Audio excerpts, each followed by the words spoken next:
So sometimes when I post polls, I'll get comments about this where people will say, well, I don't get where they're getting the polling information because I haven't been polled. Here's the thing.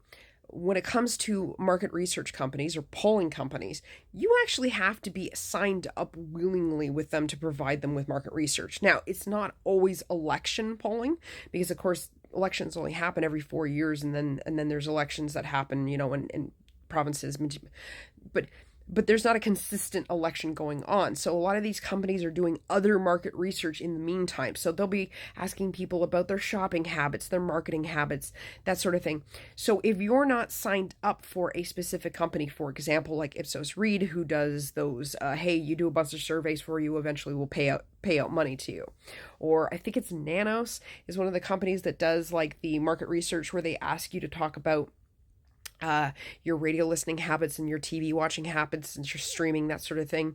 So companies like that are doing market research all the time on a variety of topics are going to be the ones polling you about the election. So if you're not involved in those throughout the rest of the year or the rest of the time, then no, they're not going to be calling you to poll because they can't technically. I don't think it's illegal. I think it's illegal for them to just pull your number out of Elections Canada and call you.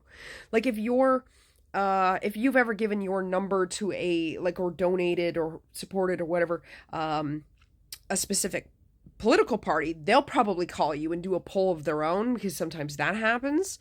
But most of the time, the polling is done through these market research companies. So no, if you're not, signed up for that, they're not going to be polling you.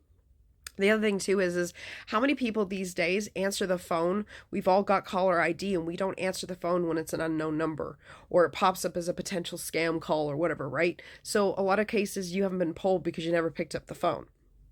I've been signed up for those market research companies in the past. They have all my information, sadly. And I got at least 5 calls, I think, in the last couple of weeks from Strategic Communications or something like that, which is a polling company that I've dealt with before. um, I just didn't answer the phone because I didn't feel like doing the polls. But I knew what they were calling about. I'm like, I'm sure that this is them wanting to talk about who I'm voting for. So that's why I haven't been polled, because you're either not picking up the phone or you're not actually involved in some sort of market research company where you've willingly given them permission to ask you these things.